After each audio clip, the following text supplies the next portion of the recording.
Hi students, today's topic is protocols. Under this, we are learning two protocols, COAP, COAP and MQTT అనే రెండు protocols today నేర్చుకుంటాము.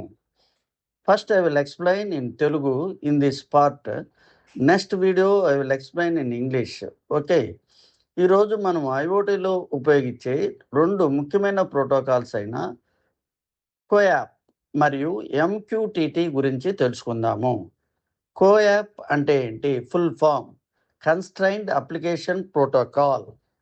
ఇది తక్కువ memory మరియు తక్కువ బ్యాటరీ, తక్కువ ప్రాసెసింగ్ సామర్థ్యం ఉన్న ఐఓటీ డివైస్ కోసం డిజైన్ చేసిన తేలికపాటి లైట్ ప్రోటోకాల్.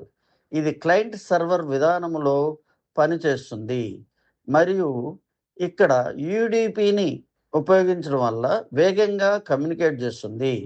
యూడిపి గురించి చెప్పండి sir. UDP stands for user datagram protocol. User datagram protocol. ఇది ఏంటి సార్? యూడిపి అనగా it is a transport layer protocol. What for? It is used to send data very quickly between two devices. Okay, now we got it. Some idea, sir. Give me example.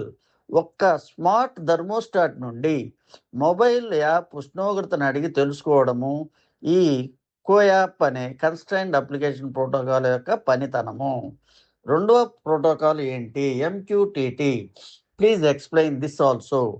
MQTT full form is message queuing telemetry transport. ఇది దేనికి ఉపయోగపడుతుంది? ఇది publish subscribe కి ఉపయోగపడుతుంది. Publish subscribe అనగానేమి? It is a communication model. How it will work? In this publish subscribe communication మోడల్లో 3 components ఉంటాయి. What are those? Number 1, publisher. Publisher ఏం చేస్తుంది? It sends the data.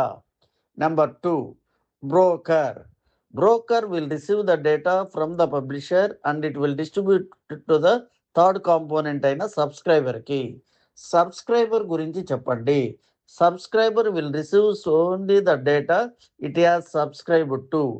తెలుగులో దీన్ని ఎలా ఎక్స్ప్లెయిన్ చేయాలి? సబ్స్క్రిప్షన్ ఎప్పుడు పొందుతాము? వచ్చే సంవత్సరానికి ఇప్పుడు ఫుల్ అమౌంట్ కడితే మనకి ప్రతిరోజు ఈనాడు పేపరు వేస్తారు సంవత్సరం అంతా, తర్వాత నుంచి వేయరు. ఇదే విధంగా ఇక్కడ పబ్లిష్ సబ్స్క్రైబ్ విధానంలో ఇది పనిచేస్తుంది. సెన్సర్లు తమ డేటాను బ్రోకర్కి పంపుతాయి. అవసరమైన పరికరాలు మాత్రమే ఆ డేటాను అందుకుంటాయి. అది సబ్స్క్రిప్షన్ అంటే.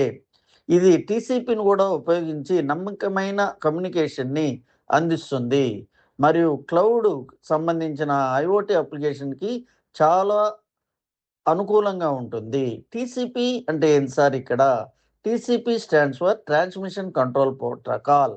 ఓకే, దీని గురించి కొద్దిగా విపులంగా చెప్పండి. It is a transport layer protocol. This provides reliable and error free communication between 2 devices. Okay, ఇంకా సులభతరంగా చెప్పాలంటే ఈ రెండు యాప్ల గురించి, కోయాప్ అనేది ఇద్దరి మధ్య నేరుగా జరిగే చిన్న సంభాషణ లాంటిది. రెండవ ప్రోటోకాల్ అయిన ఎంక్యూటీటీ అనేది వార్తాపత్రిక చందా సేవ లాంటిది. ప్రచురించిన సమాచారాన్ని ఆల్రెడీ పే చేసిన చందాదారులు మాత్రమే పొందుతారు. That is the meaning and what is that explanation about CoAP and MQTT protocol.